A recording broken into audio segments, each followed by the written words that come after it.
अरे त्याच्यातून आता मॅच्युअर व्हा, वरती या, सभागृहामध्ये आले, पार्लिमेंटमध्ये आले, महापालिकेत नाही आता। सर देखिए हाउस ऑर्डर में लाइए सर। 1.5 लाख रुपया दे के आया हूँ, एक दिन के लिए आपकी अंतरात्मा मर चुकी है क्या? Nobody is speaking. मैं 1.5 लाख रुपया एक दिन के लिए आया हूँ जवाहर से यहाँ तक। मुझे बोलने दीजिए, मैं कश्मीरी हूँ, ऑपरेशन सिंदूर मेरे इलाके में लड़ा गया। मैं अपनी पार्टी शिवसेना और अपने नेता एकनाथ शिंदे जी को धन्यवाद देता हूँ। और आज मैं यहाँ पर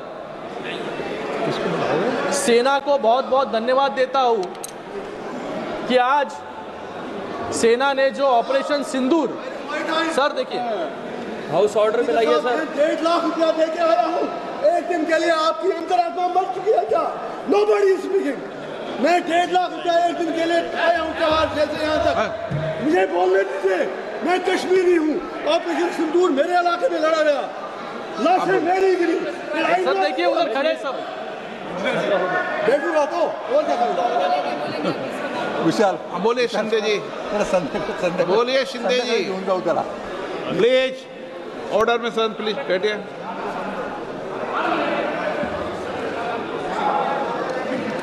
बोलिए शिंदे जी। सर बहुत बहुत धन्यवाद।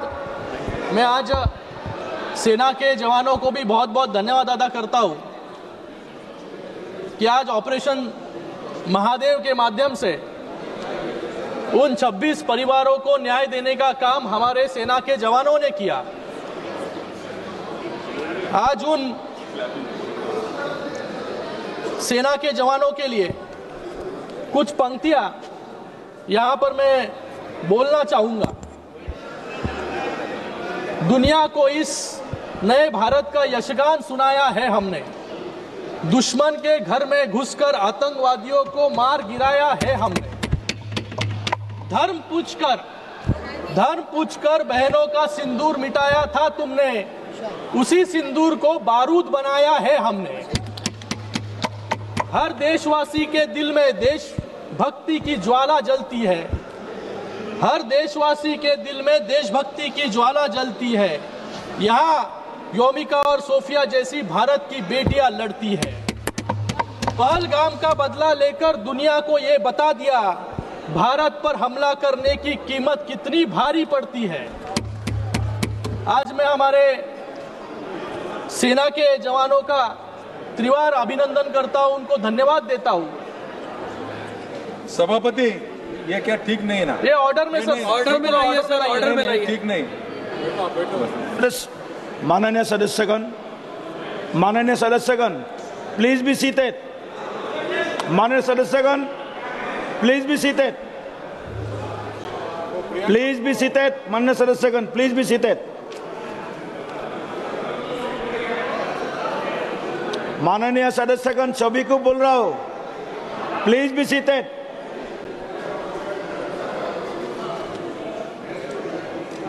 Please start. मैं यहाँ पर जो लोग पहलगाम में आतंकवादी हमले में मारे गए उनको भी श्रद्धांजलि यहाँ पर व्यक्त करता हूँ। यहाँ पर सभी लोग विपक्ष के इंटेलिजेंस फेलियर के बारे में बात कर रहे हैं, पूछ रहे थे कि आतंकवादी कैसे आए, कहां से आए, उस आतंकवादियों का क्या हुआ। आज आतंकवादियों का, अरे त्याच्यातून आता मॅच्युअर व्हा, वरती या, सभागृहामध्ये आले, पार्लिमेंटमध्ये आले, महापालिकेत नाही आता। तो आज इंटेलिजेंस फेलियर के बारे में यहां पर बहुत बात हो रही है।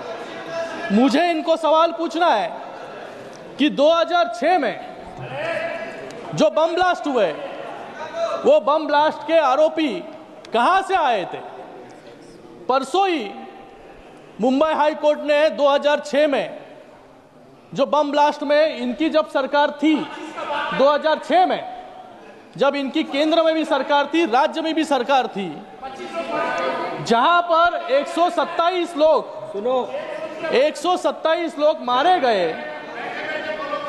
वो 127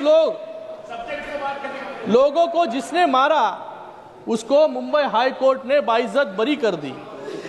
मतलब एक इन्वेस्टिगेशन भी इन लोग सीधे से कर नहीं पाए। इसका जिम्मेदार कौन है? और यहां पर ये उठकर पूछ रहे हैं कि पहलगाम में आतंकवादी कहां से आए। अरे आतंकवादी आए, उनका पता लगाया और आतंकवादियों को मार गिराने का काम भी आज किया। लेकिन 2006 में जो 127 लोग मारे गए, वो परिवार आज भी न्याय की गुहार लगा रहे हैं। उनको न्याय कौन देगा? उनको न्याय कब मिलेगा?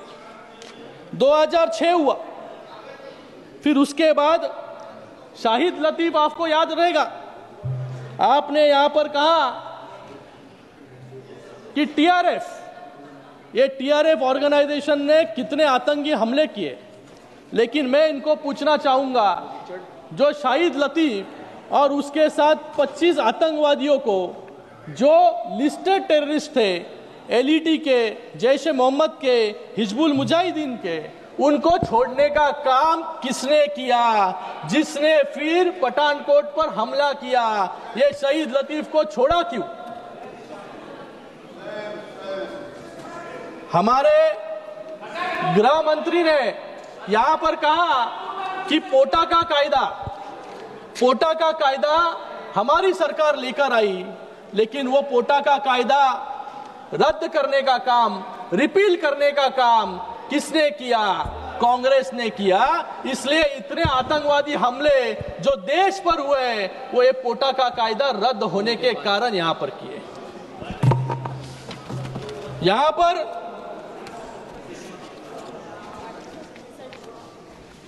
पहलगाम में जो लोग मारे गए, उनमें जो मारे गए थे, उनमें से 3 लोग मेरे कॉन्स्टिट्यूएंसी के थे। जब मैं उनको श्रद्धांजलि देने गया वहां पर, तब उनके परिवारों में मैंने देखा, परिवारों के आंखों में देखा उनके अपनों का खोने का दर्द। 3 परिवार पूरी तरह से उजड़ चुके थे। वो सवाल पूछ रहे थे कि हमें न्याय कब मिलेगा।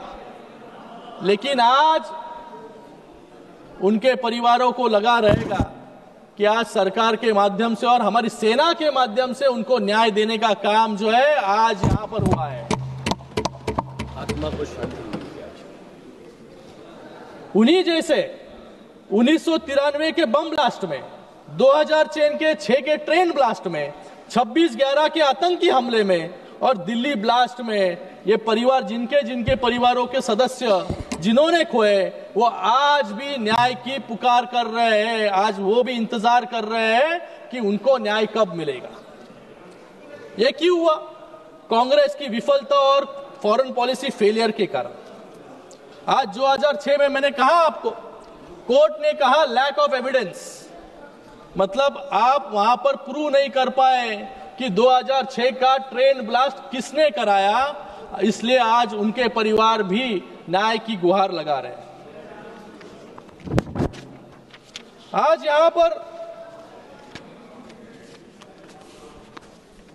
कुछ लोग 2006 हमारे सदस्य साथी अरविंद सावंत जी कल पूछ रहे थे कि 2006 वालों को न्याय कब मिलेगा, 2006 में ट्रेन में मारे गए लोगों को न्याय कब मिलेगा। मुझे उनको कहना है कि अगर बगल में पूछ लेते तो उनको पता चल जाता। कल कुछ लोग यहां पर बोल रहे थे कि ऑपरेशन सिंदूर एक तमाशा है। मुझे उन लोगों को यहां पर कहना है कि जब 2008 में मुंबई में बम ब्लास्ट हुआ, तब इनके मुख्यमंत्री एक बॉलीवुड के डायरेक्टर को लेकर जाकर ताज में उनको लेके जाने का काम इनके ही मुख्यमंत्री ने किया, फिल्म बनाने के लिए। फिर बाद में इनके ही गृह मंत्री ने कहा कि बड़े बड़े देशों में छोटी छोटी बातें जो है होती रहती है। फिर इनके ही जो गृह मंत्री थे, जो 3-3 बार जो है कपड़े बदलते थे, ये तमाशा तब होता था, लेकिन आज फैसला ऑन द स्पॉट। आपके गृह मंत्री के बारे में बात कर रहा हूं, तब के पुराने गृह मंत्री। और यहां पर मैं कुछ सवाल पूछना चाहूंगा। आतंकवादी इकबाल मूसा जो 93 ब्लास्ट में दोषी पाया गया, ये इकबाल मूसा मुंबई में जब लोकसभा के चुनाव शुरू थे तब यूबीटे के प्रत्याशी के प्रचार के लिए 93 के बम ब्लास्ट का कन्विक्ट यहां पर उनका प्रचार करने आया था। और आज वही पूछ रहे हैं, बताओ उत्तर दो। आज वही पूछ रहे हैं कि ये आतंकवादी जो आए हैं वो कहां से आए। अरे ये इकबाल मूसा कहां से आया? ये इकबाल मूसा किसके प्रचार में आया? ये इकबाल मूसा कौन से पार्टी के प्रचार में आया? ये भी अरविंद सावंत जी को बताना होगा।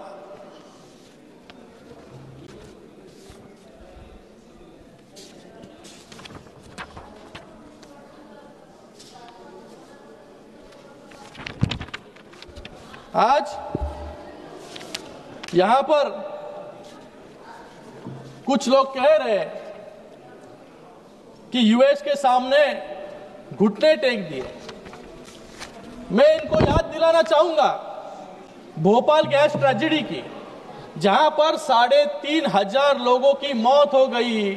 वो हत्यारा जो एंडरसन था, वो एंडरसन को अमेरिका में भगाने का काम किसने किया? इनकी कांग्रेस की सरकार ने किया, वो भी सरकारी विमान में बिठाकर। बोफर्स घोटाले में जो कोतरोची था उसको देश के बाहर भगाने का काम किसने किया? इनकी सरकार ने, कांग्रेस ने किया। आज इनके अलग अलग नेता यहां पर अलग अलग बातें कह रहे हैं। परसों ही इन्होंने कहा कि होम ग्रोन टेररिज्म पे बात की कि आपके पास क्या सबूत है कि ये जो पहलगाम में टेररिस्ट आए थे वो पाकिस्तान से आए थे। मतलब आज इनका सवाल सीधे सीधे भारतीयों पर है। मतलब भारत में आज आतंकवादी पैदा हो रहे हैं, ऐसा इनका कहने का अर्थ है। इन्होंने ही पहले कहा था सैफरन टेररिज्म, मतलब टेररिस्ट को भी धर्म के भेद पर डिस्टिंग्विश करने का काम भी इनके ही नेता ने किया। और आज उनके ही नेता पाकिस्तान को क्लीन चिट देने का काम भी यहां पर कर रहे हैं। और इनके और एक नेता मणिशंकर जी, उन्होंने तो याकूब मेमन जो 1993 के बम ब्लास्ट धमाके में सैकड़ों लोगों की जिसने जान ली, उसके मर्सी पिटीशन पर भी साइन करने का काम इनके नेता ने किया, जिसका नाम है मणिशंकर अय्यर। उन्होंने क्या कहा? हमें पाकिस्तान का सम्मान करना चाहिए क्योंकि वो न्यूक्लियर पावर है। फिर उसके बाद यासीन मलिक जिसने आतंकवाद कश्मीर में फैलाने का काम किया, उसको गेस्ट ऑफ ऑनर बनाकर प्रधानमंत्री के बाजू में बगल में बिठाने का काम भी इनके ही सरकार ने किया। शाहिद लतीफ के बारे में मैंने कहा यहाँ पर कि 25 आतंकवादियों के साथ शाहिद लतीफ को जब छोड़ा गया, वही शाहिद लतीफ फिर से आकर पठानकोट पर हमला करने का काम भी शाहिद लतीफ ने किया। ये तो ड्रेडेड टेररिस्ट थे, कोई लश्कर ए तोयबा का था, कोई मुजाहिदीन का था, कोई जैशे मोहम्मद का था। आप जानते हुए भी आपको दोस्ती पाकिस्तान के साथ बढ़ानी थी, इसलिए इतने सब टेररिस्ट को खुलेआम छोड़ने का काम आपने किया। अगर आप नहीं छोड़ते तो ये हमले जो है ये नहीं होते। जब भी आपको लगे सुनाई दे। कांग्रेस ने तब दोस्ती के नाम पर चीन को अक्साई चीन भेंट कर दिया, दोस्ती के नाम पर कोको द्वीप समूह म्यांमार को दे दिया, दोस्ती के नाम पर जब 1948 में जब हमारी सेना ने पूरे पाकिस्तानी कबालियों को, ट्राइबल आर्मी को खदेड़ दिया था, तब भी जाके आपने युद्ध विराम लगाने का काम किया, जो बायलैटरल इश्यू था उसको इंटरनेशनल बनाने का काम आपने ही किया। और आज आप ही पूछ रहे हो कि पीओके कब लोगे? अरे पीओके देने का काम तो आपने किया, ये पाप आपने किया। लेकिन आपको बता दूं, जिस तरीके से 370 हटाने का काम किया, राम मंदिर बनाने का काम किया, वक्फ का निर्णय लेने का काम किया, पीओके भी जरूर जो है हिंदुस्तान का हिस्सा बनाने का काम भी हमारी ही सरकार में होगा। आज जो अफजल गुरु, जिस अफजल गुरु ने इस लोकतंत्र के मंदिर पर हमला किया, उसके लिए भी इनके तब के गृह मंत्री को बहुत ज्यादा सहानुभूति थी। उन्होंने कहा था कि there were grave doubts about his involvement, he could have been imprisoned for life without parole. मतलब जिसने इस लोकतंत्र के मंदिर पर हमला किया, उसकी सजा कम करने की मांग भी इनके ही सरकार ने और इनके ही नेता ने किया। ये सब ये भूल गए। लेकिन जब प्रणब मुखर्जी राष्ट्रपति बने, तब बाला साहब ठाकरे ने उनको कहा कि पहला काम आप कीजिए, ये जो अफजल गुरु है उसको फांसी की सजा देने का काम राष्ट्रपति जी को कहा बाला साहब ठाकरे जी। लेकिन इन्होंने हर एक आतंकवादी को बरी करने का काम, हिंदुस्तान से बाहर भेजने का काम इन्होंने किया। मैं यहां पर एक डेलीगेशन का भाग भी था, एक डेलीगेशन को मैंने लीड भी किया। सबसे युवा सांसद था इस डेलीगेशन को लीड करने वाला। मैं इसके लिए प्रधानमंत्री नरेंद्र मोदी जी का, अमित शाह जी का और एक्सटर्नल अफेयर्स मिनिस्टर जी का भी धन्यवाद अदा करता हूं कि आज उन्होंने एक डेलीगेशन लीड करने का मौका मुझे दिया।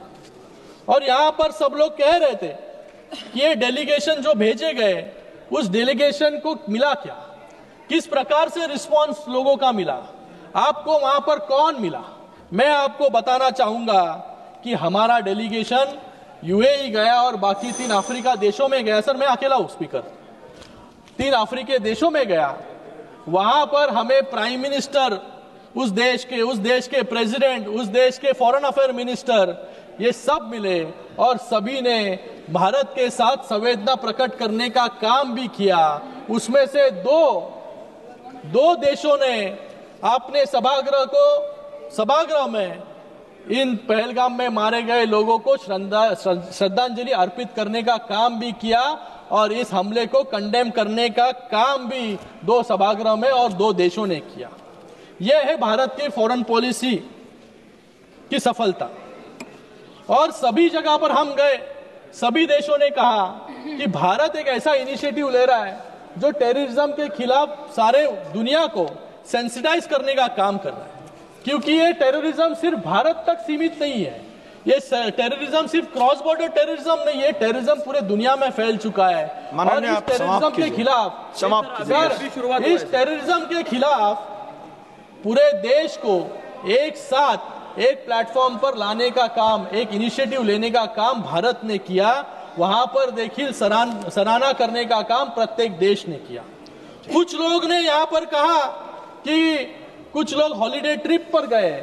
मुझे इन लोगों को कहना है कि आपके भी सदस्य इस डेलीगेशन को लीड कर रहे थे, उनसे जाकर पूछिए कि आप हॉलिडे ट्रिप पर गए थे या देश का पक्ष रखने गए थे। हम जो देश में गए थे, जो देश कॉन्गो अफ्रीका में, जहां पर सिविल वॉर चल रहा है, जहां पर हम पहुंचने के 1 हफ्ते पहले एक जन को गोली मारकर उसकी हत्या कर दी गई थी, ऐसे देशों में भी हम गए जहां पर येलो फीवर जैसी बीमारी थी, जहां पर मंकी पॉक्स जैसी बीमारी थी, वहां पर हमारा डेलीगेशन गया। सर उस डेलीगेशन में ईटी बशीर मोहम्मद जैसे 79 ईयर ओल्ड सांसद भी थे, वहां पर अहलुवालिया जैसे सीनियर मोस्ट डिप्लोमेट भी थे। ये वहां पर छुट्टी मनाने नहीं गए थे, वहां पर भारत का पक्ष रखने गए थे। इसलिए 2 सभागृह में मुझे संबोधन करने का अवसर वहां पर मिला और वो दोनों सभा, चारों देश भारत के साथ खड़े हुए। कुछ लोग यहाँ पर समाप्त डिप्लोमेसी कीजिए, के, खत्म कर रहा हूँ सर, समाप्त कीजिए। कुछ लोग यहाँ पर डिप्लोमेसी के बारे में बात कर रहे हैं। मैं उनको कहना चाहूंगा, diplomacy is not done over x. कुछ लोग कह रहे थे यहाँ पर प्रधानमंत्री एक्स पर भी व्यक्त नहीं हुए हैं। अरे प्रधानमंत्री उनके घर में घुसकर उनको पकड़कर मारने का काम जो है प्रधानमंत्री महोदय ने किया, उनके लिए मैं कहना चाहूंगा, diplomacy is not done over X, it's done face to face with leaders of free world. Diplomacy is not done in comforts of Luton's Delhi. It's done in high offices of foreign nations. Diplomacy is not shameful surrender of Sharm el-Sheikh. It's the success of nations standing in solidarity with you on their soils. Diplomacy is not speaking against terror in one's home turf. It's getting others to stand up, condemn and resolve support in their own constitutional houses, जैसे हम जो देशों में गए वहां पर हुआ। Finally, diplomacy is not asking party members of ruling alliance to represent India. It's bravely letting the honorable members in the opposition take India's stand to the world. इसे शशि थरूर जैसे लोगों को भी वहां पर डेलीगेशन लीड करने का अवसर मिला। सर खत्म कर रहा हूँ सर, एक मिनट लास्ट मिनट खत्म कर रहा हूँ। 30 सेकंड में समाप्त कीजिए आप। आधा मिनट, आधा मिनट सर खत्म कर रहा हूँ। कुछ लोग यहाँ पर डिफेंस पर सवाल उठा रहे थे, लेकिन आज आत्मनिर्भर भारत के अंडर में हमारा डिफेंस प्रोडक्शन जो 2013-14 में 46,000 करोड़ था, आज 1.25 लाख करोड़ हो चुका है। 174% की वृद्धि। आज डिफेंस एक्सपोर्ट जो 13-14 में 600 करोड़ था, आज 2024-25 में 23,000 करोड़ तक वो पहुंच चुका है। सुश्री सैनिक सर खत्म करने दो, खत्म करने दो। 21 मिनट हो गया, 21 मिनट। आज हमारा 85 से ज्यादा देशों को वेपन सप्लाई करने का काम हमारा देश यहाँ पर कर रहा है। आज हम हथियार खरीदने वाले नहीं, हथियार लोगों को बनाने वाले और देने वाले भी हम बन चुके हैं। अंत में लास्ट पंक्ति है सर, अंत में मैं सबको यही कहूंगा कि आज टेररिज्म के खिलाफ सिर्फ सत्ताधारी नहीं, विपक्ष को भी साथ में आकर टेररिज्म के खिलाफ जो है आज लड़ाई लड़नी चाहिए। जो आज भारत की सेना जिस प्रकार से आतंकवाद खत्म करने के पीछे लगी है, उनको प्रोत्साहित करने का काम यहाँ पर करना चाहिए। थैंक यू, ना कि थैंक यू। और मैं आज एक मेरा आज धन्यवाद सर खत्म कर रहा हूँ लास्ट सैनिक जी प्लीज। अरे ऐसे 18 बार हो गया रिक्वेस्ट। हमको भी देना पड़ेगा फिर।